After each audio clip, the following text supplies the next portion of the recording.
কোরবানি এই শব্দটা আমরা সবাই পরিচিত। 10ই জিলহজ মাসের 10 তারিখ যেই ইবাদতটি পালন করা হয় এটা কোরবানি। এটার দুইটা নাম। স্বাভাবিকভাবে এটাকে কোরবান এটাও বলে, অথবা এটাকে উদহিয়া এটাও বলে। এই দিনটাকে ইয়াউমুল আযহা বলে। ইয়াউমুল আযহা এই শব্দটার আরো উচ্চারণ আছে, উদহিয়া, ইদহিয়া, দাহিয়া, সবগুলি আরবি উচ্চারণ। তাহলে উদহিয়া বা ইয়াউমুল আযহা বা আমরা যেটারে বলি ঈদুল আযহা, এই একই কথা, এইটাই, অথবা কোরবানি। তাহলে ঈদুল আযহা বলতে আমরা যা বুঝি কোরবানি তাই, কোরবানি বলতে যা বুঝি ঈদুল আযহা বলতে তাই। কোরবান এই শব্দের অর্থ হইল নৈকট্য অর্জন করা। তো নির্ধারিত দিনে আল্লাহ তাআলার হুকুমে নির্ধারিত প্রাণী জবাই করে আল্লাহ তাআলার নৈকট্য সন্তুষ্টি বান্দা কামনা করে, এই জন্য এটাকে কোরবান বলে।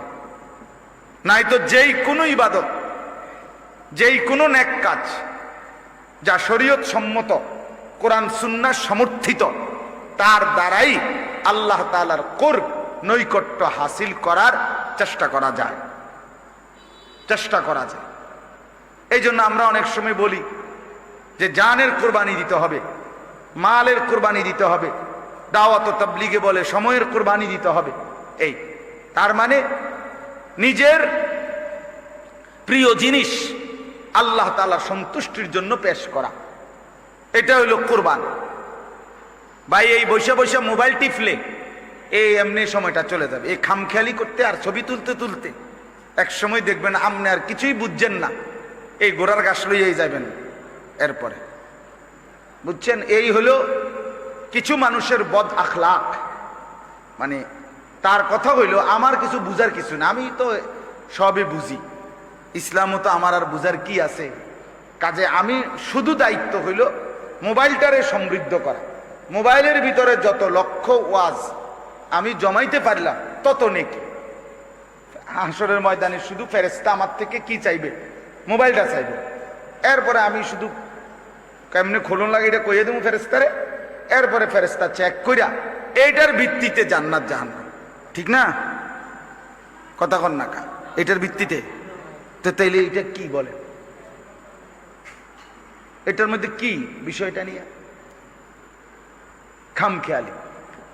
শুনলে শুনলাম, না শুনলে না শুনলাম, মূল বিষয় হলো মোবাইলে উঠাইলাম।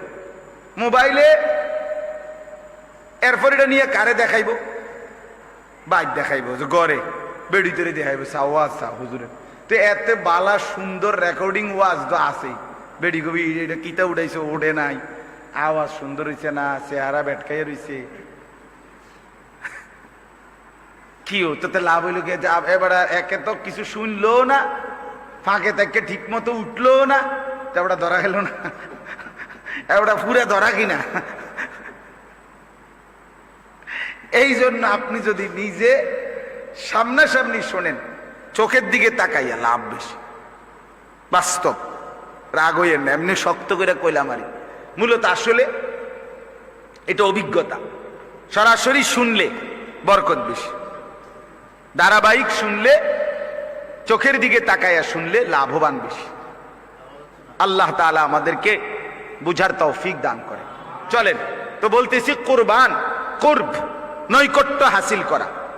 তাহলে যেই কোনো ইবাদত, যেই কোনো নেক আমল শরীয়ত সম্মতভাবে কোরআন সুন্নাহ মতে করে আল্লাহ তাআলার নৈকট্য কামনা করা, এটা কোরবান।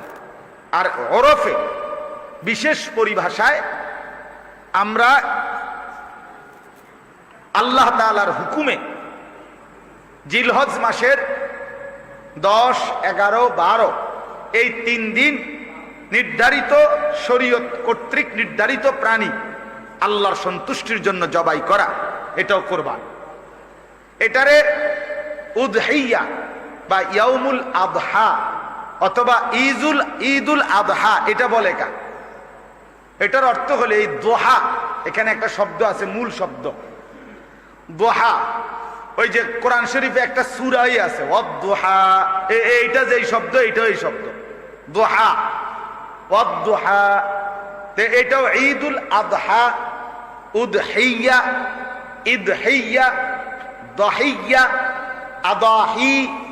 সাহাবীরা জিজ্ঞাসা করছে মা হাদিহিল আদাহি, এই সব কিছুর অর্থ হইল দোহা। এই শব্দের অর্থ হইল সকালবেলা সূর্য যখন উঠে আসমানে, এই উঠবার পরে এশরাকের ওয়াক্ত চলে যাওয়ার পর সূর্য যখন ওইটা পুরা আলোটা ছড়ায় দেয়, আলোটা মেলে ধরে, এই সময়টা মানে দুপুর না, দুপুরেরও আগে কিন্তু এশরাকেরও পরে সূর্য যখন পূর্ণভাবে উঠে পূর্ণ আলো ছড়িয়ে দেয়, এই সময়টাকে বলা হয় দোহা। এই জন্য সালাতুদ দোহা, চাষতের নামাজ কয় আমাদের দেশে মুরব্বীরা। হ্যাঁ, নফল নামাজ পড়ে, এই সময়ের নামাজ, নফল নামাজ আছে। তো এই টাইমেই স্বাভাবিকভাবে কোরবানির প্রাণী জবাই করা হয়। ঈদের নামাজ হয়, সূর্য পূর্ণভাবে উঠে এশরাকের ওয়াক্ত শেষ হয়ে গেছে, এই সময়ই মানুষ মূলত কি করে? সচরাচর কোরবানি করে। এই জন্য এইটাকে ওই ওয়াক্তুদ দোহা, এই দোহার সময়ে আদায় করা হয় বলে এটাকে ইয়াউমুল আদহা বলে, ঈদুল আদহা বলে, উদহিয়া বলে, দহিয়া বলে, ইদহিয়া বলে, আদাহি বলে, সব এক কথা। অর্থ হলো সকাল বেলার সূর্য পূর্ণ আকাশে উঠবার পরে যেই ইবাদত আদায় করা হয়, যেই কোরবানির প্রাণী জবাই করা হয়, এই জন্য এটাকে এটা বলে। তাইলে আমরা বুঝলাম এই দুইটা শব্দের ব্যবহার, একটা হলো কোরবান, আরেকটা হলো ঈদুল আদহা, ইয়াউমুল আদহা।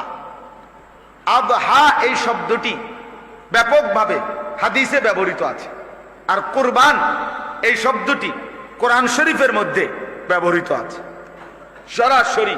এই যে যেমন এইখানে সূরা মায়েদার 27 নম্বর আয়াতের মধ্যে আল্লাহ তাআলা বলেন ওয়াতলু আলাইহিম নাবা আবনাই আদম বিল হক ইজ কাররাবা কুরবানান।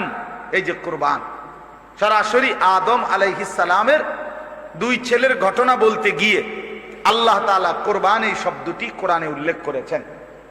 আরেকটা হইল কোরআন শরীফে আরো এক জায়গা দিয়ে আছে বিকুরবানিন তাকুলুহুন নার। আল্লাহ তাআলা বলছেন কবুল করেন আজকের এই মজলিসে, আল্লাহ তাআলা বরকত দান করেন। আমার প্রিয় ভাই হযরত মাওলানা গাজী ইয়াকুব উসমানী দামাত বারাকাতুহুমুল আলিয়া, তিনি ইনশাআল্লাহ নসিহত করবেন, দোয়া হবে, এরপরে আপনারা একসাথে যাবেন। আল্লাহ সবাইকে তৌফিক দেখ, কবুল করেন, আমিন। আপনাদের জন্য যেটুকু মেহমানদারির আয়োজন আছে এই মেহমানদারিটুকুও গ্রহণ করেই যাবেন। আল্লাহ কবুল করেন।